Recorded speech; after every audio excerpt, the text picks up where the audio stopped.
This is, space is way scarier than you think. I mean, okay, so, I'm terrified of space. I think it's cool. I think stars are really pretty, but space, much like deep, deep ocean, does scare me. Okay. On February 7th, 1984, 317 miles above Earth, Bruce McCandless pushed away from the space shuttle and into the history books, taking the largest first step in human history. I was gonna say, yeah, I play Subnautica, I know, but Subnautica's the ocean, so space travel terrifies me. I think because it's unknown. Like, so little material between me and the vacuum. Okay, that's fair. While Neil Armstrong's small step was a giant leap for mankind, Bruce McCandless's first test of the Manned Maneuvering Unit was a plunge into infinity. Oh. Space is big. In size, obviously, but also in the way that it stirs our imaginations. The very concept of nothing is hard to fully process. And if space is anything, it's a whole lot of nothing. Potentially infinite nothingness. But at the same time, teeming with monstrous structures and energies beyond human comprehension. Filaments made up of thousands of clusters of galaxies, each with hundreds of billions of stars. Shiny, sparkly. Areas of space so dense and massive that the rules of physics entirely break down. And yet, when we look outside, we only see the very closest stars. I can't see any stars because light pollution. Sad. All the rest of it is just out there, hidden in the endless darkness, like an eldritch horror. And despite that, or maybe because of it, we feel inexplicably drawn to it. From our earliest days, we explored the infinite darkness, looking for meaning. We used the stars to navigate, to guide our planting of crops. We imprinted our gods and mythologies into the patterns we saw in them. We may not have known what was out there, but we knew it was important. We invented eye-enhancing telescopes that reached through the darkness and found monstrous worlds we didn't even know existed. Like planets? And now in the modern era, we've taken our first tentative steps into that void by packaging ourselves in suits and machines that simulate the conditions on Earth. And we can't survive in any of it. Yeah. Our world, in this perspective, is a microscopic oasis in a never-ending inky void, as insignificant to the rest of the universe as a bacterium floating in the middle of the Pacific Ocean. Oh. Astrophobia is the fear of space. Okay, so astrophobia is the fear of space. Thalassophobia is the fear of deep water. Some stars we see aren't even there anymore due to light speed. That's so upsetting. I can't even see the stars anyway, like I said, because it's just light pollution. That's what I have, astrophobia. See, I think if it was in a game, it'd be fine. But yeah, I would never personally want to go into space, if that makes sense. Or astronomical objects. Astro from the Greek astron, meaning star, and phobia from the Greek phobos, meaning fear. So technically, astrophobia is the fear of stars, but we include space and celestial objects as well. Objects like, say, the Mars moon Phobos. We literally have an object in the solar system named Fear. If someone from the city who rarely sees stars goes to the country or dark sky territory, they might find the immensity of a fully lit night sky to be overwhelming, even nerve-rattling. We might say that person has a touch of astrophobia. A believer in astrology might become nervous in the days when Mercury goes into retrograde. This could be considered astrophobia. Oh. Or the old idea that people go mad under a full moon, turning them into lunatics. That's astrophobia. Lunatics. Get it? Yeah. In the ancient times, comets were thought to be harbingers of disaster. In fact, that's where the word comes from. Disaster. Dis is bad? Aster star? That... Really? Okay, it doesn't work for all the words. I was thinking of like disassemble. That doesn't work. Lunatic's also called moon crazy in my language. That makes a lot of sense. Bad star. But there's another type of astrophobia. One that's not specific to an object or a superstition, but something much deeper. A kind of cosmic existentialism. Have you ever laid in the grass on a clear night and just took in the sky? Just let it wash over you and kind of become a part of it. A strange sensation starts to come over you that you're not actually looking up. You're looking down. Below you is a drop into an infinite void, and the only thing keeping you from falling is the fact that you're stuck to the ground by gravity. Yeah. This shift in perspective is a bit of a transformative experience, and I recommend everybody to have it at some point in their lives. Certain chemicals can help that along, just saying. But that perspective is a bit more accurate. In space, there really is no up. There is no down. It's just out in all directions forever. Okay. And the only thing keeping you from falling into it is this invisible force called gravity, which we still don't really understand. And it's a good thing, because if you were to ever go out in any of those forever directions, you'd be dead after 5 miles. Yeah. That's it. That is as far as a human can go in that direction before we can't breathe anymore. 5 miles. 5 miles. 8 kilometers.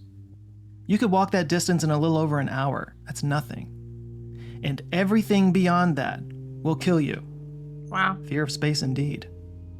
We exist on a tiny sliver of space, on the surface of a tiny planet. And even in that sliver, we can only survive on land, which is only 29% of the total surface. And even on that land, only 43% of it is habitable. Damn. The rest will kill you with oppressive heat, extreme cold, and choking forests. Earth can kill you in a million different ways. You can dehydrate, drown, fall off a cliff, get hit by lightning, consumed by fire, consumed by a lion, or a tiger, or a bear. You could eat the wrong berry, or pet the wrong snake, or get bitten by the wrong bug, or go to Australia. Or go to Australia, where everything is there. You could get blown up by a volcano, Oh. or breathe a toxic gas, catch a disease from a rat, or have a small number of blood cells clot up and travel to your brain. Yeah. Or just wait long enough. Yeah. One way or the other, the Earth always wins.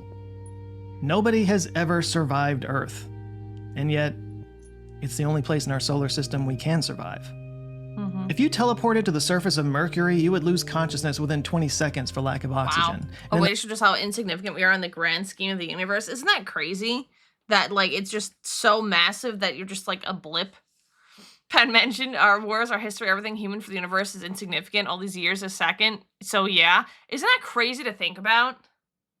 I had one of those experiences as a kid camping with my grandfather, feeling the sky is down. I don't think I've ever laid down a patch of grass and looked up at the sky with enough stars for that to happen.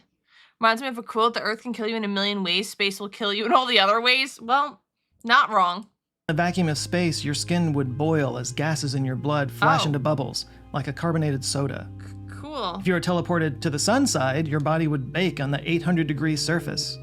If you're on the shadow side, it's immediate frostbite at negative 290 degrees. Cool. If you went to the surface of Venus, you wouldn't have time to suffocate from the lack of oxygen, because you would immediately burst into flame from the 867-degree air temperature, while simultaneously being crushed by an atmospheric pressure.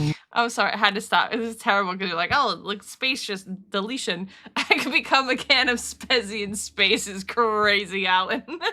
92 times higher than here on Earth. It would basically be like the Titan submersible, but on fire. On Mars, you might have a relatively warm day, but you'd still suffocate. Yeah. There's only 1% of our air pressure there, and almost none of it is oxygen. So you'd get the worst case of the bends imaginable, and then pass out. Cool. Teleporting to the surface of Jupiter would be difficult because there's no real surface on Jupiter. Just thick atmosphere that gets thicker as you go down until it turns into liquids and solids and states of matter we don't even understand. You would basically just fall until you were... There's states of matter we don't understand on a planet? It looks like just liquid and gas. Huh? crushed into a diamond. Somewhat the same thing on Saturn, but breathing the ammonia clouds would scorch your lungs first. Neptune and Uranus are so far away from the sun that the hydrogen atmosphere freezes solid. That's why they're called ice giants, which is what you would be within seconds of going there. At negative 371 Pen, please be careful. degrees, your body doesn't freeze, it vitrifies. Vitrifies? Oh. Hold on. Hold on if I could spell. Vitrifies. The third person, okay, to convert or to be converted into glass or a glass-like substance? What? You just turn into glass? It rains actual diamonds on Jupiter? That's crazy. Huh. With enough temperatures and pressure, you can freeze and boil at the same time. Oh, that's fun. Yippee! Enough pressure in the center, you get weird plasmas and stuff, if I remember correctly, to crystallize or something like that. Yeah. It's a pretty sick way to go. Turn to a glass statue if you even make it that far. Ugh. Basically turns into glass. Oh, Our sense he of scale explained about it. space Gosh is darn it. completely skewed because you can't really image it. To show it remotely at scale, you wouldn't really be able to see anything. Huh. It takes 8 minutes for light to travel from the sun to the Earth. It takes light about 8 hours to reach the outer edge of the Kuiper Belt and leave our solar system. So one light day is 3 times longer than the radius of our solar system. Yeah. One light year is 365 times that long. Our closest star is 2.24 light years away. Dang. Polaris is around 450 light years away. The farthest star that you can see with the naked eye is V762 Cassiopeia, a supergiant star approximately 16,000 light years away. While we're looking at the Milky Way, we sit about halfway between the center and the edge. If we went to the edge, it would be 25 to 28,000 light years, making the radius of the Milky Way about 50,000 light years, Dang. roughly 100,000 all the way across. These distances are ridiculous. Ridiculous is an understatement. There's something to sit on all those stars you see at night probably dead. That's what I've been told about stars too, that the stars you see are just dead. To be fair, all these points about how dangerous these places are is somewhat mute, as you didn't evolve to live there, so of course it would be bad for us. Yeah. Cassiopeia is really brilliant. Can't miss her even with the light pollution. I wouldn't even... It's just the brightest one out there. I thought that was always the North Star that was the brightest. That's nothing compared to the distance between galaxies. The closest galaxy is Andromeda, which is 2.5 million light years away. Oh. 25 times the length of our galaxy. We're part of the local group of galaxies, roughly 10 million light years across. And that is inside the Virgo supercluster, which contains 100 galaxy clusters and made up of 10,000 galaxies, spanning 110 million light years. And that is part of the Laniakea supercluster, including the Virgo supercluster and the Hydra Centaurus supercluster, that are all... I keep waiting for this to be like, oh yeah, we're literally just like a dot, half a dot, quarter of a dot, and then it keeps getting bigger. This is crazy. Cassiopeia, the North Star, I have no idea. Probably low chance of them being dead because the stars in the night sky are just basically from the Milky Way, since the others are obscured by dust or can't be seen. Oh. Well, then how do we know about all this stuff? I mean, the North Star does change because of the axial tilt of the Earth, but that change in the North Star is way out of the scope of human lifespans. Oh. Oh. Telescopes and stuff, but that's like crazy. Flowing toward a region known as the Great Attractor. It's 500 million light years across. Laniakea is one of the superclusters that makes up the Pisces-Cetus supercluster complex. It's a galaxy filament a billion light years long. At this scale, the cosmos breaks down into filaments and voids, including the Boötes void, which is 300 million light years across. Just pure emptiness. Beyond this is the cosmic web, which is where our numbers break down. All told, the observable universe is agreed to be about 93 billion light years across. Given the absurd scale that we're dealing with, one can only assume that the universe is filled with billions, even trillions of different planets harboring life. If there is even a millionth of a percentage chance that life could evolve in another star system, the number would still be, well, astronomical. Yeah. Arthur C. Clarke once said, quote, "Two possibilities exist. Either we are alone in the universe, or we are not. Both are equally terrifying." True. If the universe is teeming with life, that would mean that it's filled with potential hidden threats all around us. But it would also mean that we are not special. We do not have some privileged... I'm not special? What the? Hello? Pretty sure there's more life out there? I don't know. I mean, the space is just huge, right? So it's mainly gravity that tells us stuff. Gravity tells us stuff? Not light telescope, radio infrared and stuff. Oh. I mean, I'm not special. Polaris is on Ursa Minor constellation, and she's aligned with the Earth so everyone can see her. I'd have someone to like point it out for me. And I would not have to be where I currently live to see it, I'm sure, because the light pollution is pretty bad. Life is almost guaranteed out there. Intelligent life is debatable. Oh, okay. Like microorganisms type of vibes. Okay, that's fair. place in the universe. We are not the universe experiencing itself. We're just a really weird fluke of organic chemistry that happens from time to time, devoid of meaning and purpose. If there's no life outside of Earth, then we are truly alone, floating in an infinite void, which would be, in the words of Ellie Arroway, a huge waste of space. It's such a waste of space, it feels unreal. Yeah. Perhaps a simulation? What if this really is just a massive game that creates itself as we explore the virtual universe? The further out we look, the more we see. When Hubble took its deep field photo pointing at a tiny dark patch of sky and finding thousands of galaxies, maybe those galaxies literally didn't exist until we looked there. Huh. Maybe the structure of the universe didn't exist until we figured out how to map the cosmic microwave background radiation.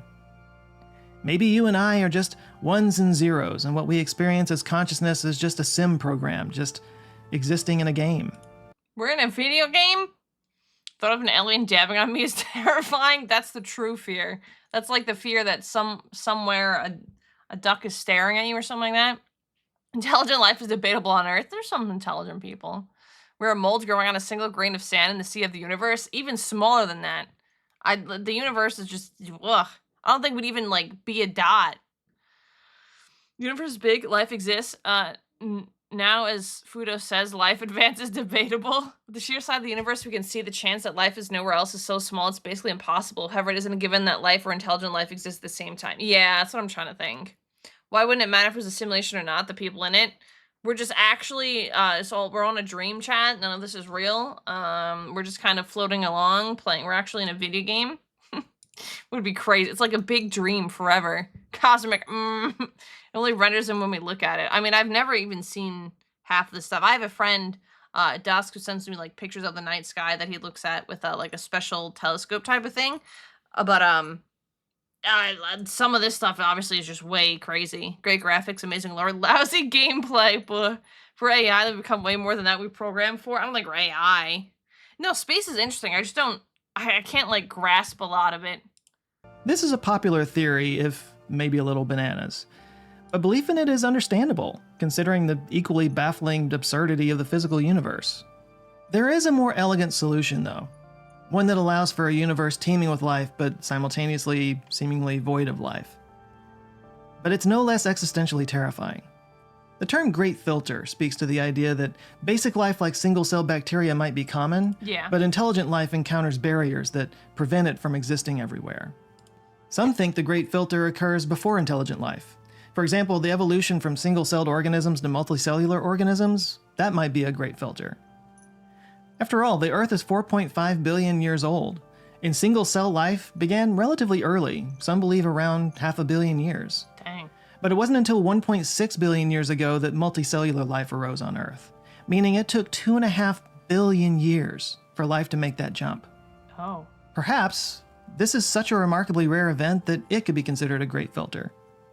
Others suggest the Great Filter is something that still awaits us, that it occurs after intelligence evolves. Maybe because of a cataclysmic cosmic event, or the death of their star. Maybe it's a predatory alien civilization engaging in dark forest gamesmanship. Oh. Or maybe because intelligent civilizations inevitably drain their own resources and wipe themselves out. Perhaps intelligence isn't the ultimate goal of evolution, but a mutation of it, a kind of cancer, a metastasis that requires an unsustainable consumption of resources that inevitably dies out. All of this is an overdramatic way of saying that maybe intelligent civilizations have a time limit. And if Yeah, see, I always think it would be interesting having another intelligent life forms, because I feel like, would they be on the same level as us? We're trying to, like, figure out each other.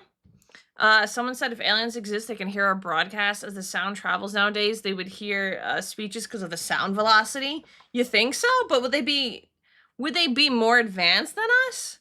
Because there's, like, even if there is intelligent life, right? But they would be more advanced than us and be able to communicate with us, but wouldn't because they know who we are, or on the same level at us. Would we even be intelligent to them? That's what I'm thinking of. Either they're on the same level as us, lower than us, or way intelligent to a point where it's like, why haven't we figured it out then if they're more intelligent, you know what I mean? So it's the possibility of intelligent life existing, but in a form so utterly unrecognizable to us that we mistake it for something more primitive.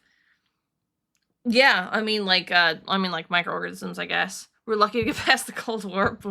Intelligent life probably occur uncountable times in the universe, but the odds that it occurs in a relatively close proximity to another at the same time before the other is born and extinct is unlikely. Yeah, that's kind of, depending if they can reach you, they're more advanced. Yeah, but if they were more advanced by this point, wouldn't they have already reached out?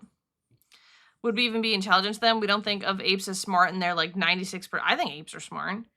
Aliens can be that much smarter than us usually. Yeah, it just depends. By his calculations, Neil deGrasse Tyson said this. By his calculations, they would hear World War II speeches today. Oh. Microorganisms are ban ROM. The timescales are hard to fathom. The Earth could expire before another intelligent life somewhere even gets started. Also, there's a problem where even if we know of another intelligent life and where they're getting from a point A to point B and make contact near impossible. Yeah, that's what I'm thinking too. Like, even if there is like kind of like a mirror world for us, they wouldn't be able to communicate with us either way. See, what it really is, right, is like, you know when you have dreams and you see yourself, that's someone else in the other universe. It's like there's another copy of you in like a similar area, but we can't communicate with them, and it's just the other you. There's another you out there. It's what is it called? The they have it in like Marvel and stuff. Alternative universe? Something like that. If there's anything as absurd as the space in the universe, it's the time of the universe. The two are fundamentally linked after all. The average lifetime of a species here on Earth is between 5 and 10 million years. Intelligent life might fare better, or it might fare worse. But we can give ourselves the benefit of the doubt. Let's just say we last 10 million years. Oh. In the 13.8 billion year history of the universe, that is a line so thin, you can barely see it on the screen. Yep. Even if life was common, even if intelligent life were common, even if every single star system in the universe were capable of creating intelligent life at some point before that star system dies out, it is entirely plausible that all of those civilizations rose, conquered, and ended at different windows in the universe, and never knew that any of the others ever existed. We, in our tiny, inconsequential oasis of the universe, are only here for a fleeting amount of time. And all we have is each other against the vast, consuming darkness. 13.8 billion ages under On Valentine's debate. Day in 1990, the Voyager 1 spacecraft, well past the orbit of Neptune at this point, took one last look back toward the inner solar system and snapped a picture. This picture held no scientific value. In it, there was nothing we could learn that we didn't already know. But in this photo, Voyager captured Earth from over 6 billion kilometers away, making it look like only a cluster of blue pixels. Carl Sagan championed this photo and called it the pale blue dot. It is, in a sense, the most accurate photo of our species ever taken. In Carl's words, "From this distant vantage point, the Earth might not seem of any particular interest. But for us, it's different. Consider..." Chat, that's literally us. Look. Oh no, I love Interstellar. Interstellar is one of my favorite movies. Again, that dot. That's here.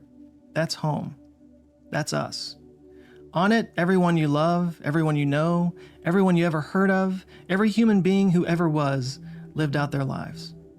The aggregate of our joy and suffering, thousands of confident religions, ideologies, and economic doctrines, every hunter and forager, every hero and coward, every creator and destroyer of civilization, every king and peasant, every young couple in love, every mother and father, hopeful child, inventor and explorer, every teacher of morals, every corrupt politician, every superstar, every supreme leader, every saint and sinner in the history of our species lived there, on a mote of dust, suspended in a sunbeam. Dang. The Earth is a very small stage in a vast cosmic arena.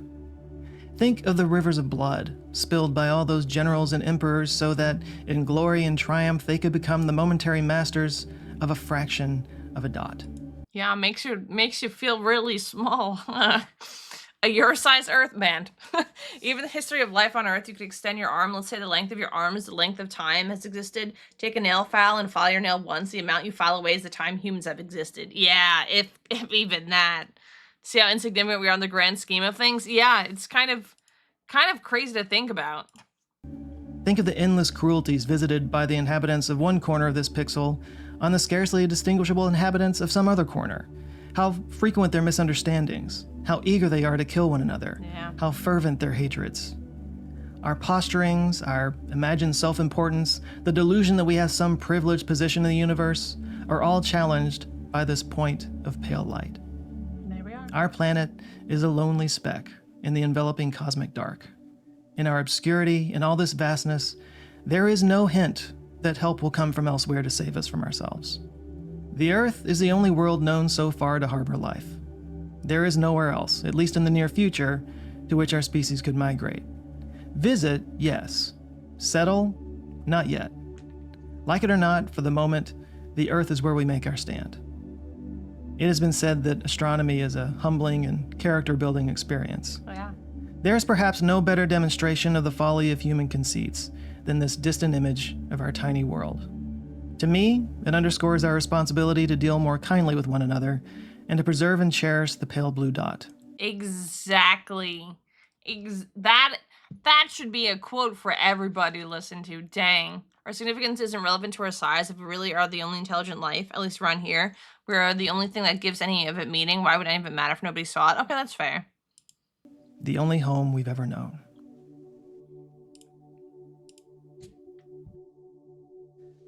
Space is scary, and yet we are drawn to it. It's the ultimate call of the void. And with a renewed interest in colonizing the moon and new telescopes like the Vera Rubin telescope, we seek to expand our reach into the abyss. And maybe we'll get there. Maybe we'll wise up and outlive our species' life expectancy. Oh. Maybe we'll expand through the cosmos and find new homes on other worlds near other stars. Because in an infinite universe, anything is possible. Dang. The expansive scale of our universe is beyond comprehension, but your comprehension skills are not beyond expanding when you dive into the scientific thinking course on Brilliant.org. Whoa. Over 40 lessons and 480 plus interactive That's pretty puzzles, cool. you'll learn valuable insight into how our world works, as well as the technology that makes our modern way of life possible. Everything from gears to optics to the physics of pool shots. Each lesson is taught by engaging your problem-solving skills to solve puzzles and games. And that's just one of dozens of like, courses here's an spanning ad. I math, mean, computer programming, data analysis, AI, it's and educational. science. I From was beginner intelligent. levels to advanced material you Physics, never yeah, thought you'd be physics. able to understand. It's a totally different That type was- of that learning was than you had crisp. growing up, and it makes the lesson stick because you're not relying on rote memorization. You're figuring it out the way that makes most sense to you. Best of all, See? it doesn't feel like studying or like you're being forced to listen to a lecture. It just feels like you're playing a game. Taking your If you're knowledge anything and like me, applying you it, probably have a few comprehension. games you pull up on your phone to pass the time, and you probably spend way too much time on it. But with Brilliant, you can spend that time actually learning something useful while still getting that nice dopamine hit you're used to.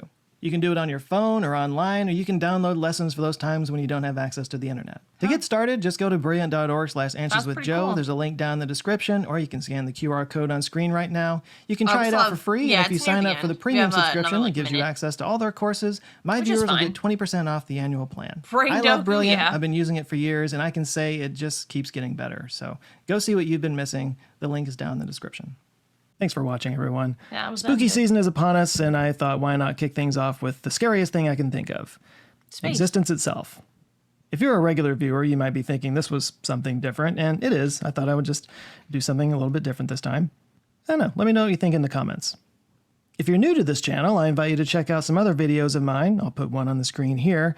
And if you like them, Most I invite you to mysterious subscribe, books. because there will be more videos to come. Okay. So until next time, go out there, have an eye-opening week, stay safe, and I'll see you next Monday. Love you guys. Aw, love you guys. Aw. Thank you so much for watching. If you enjoyed the content, please consider liking and subscribing. If you have any recommendations for future videos, please feel free to leave them in the comments below.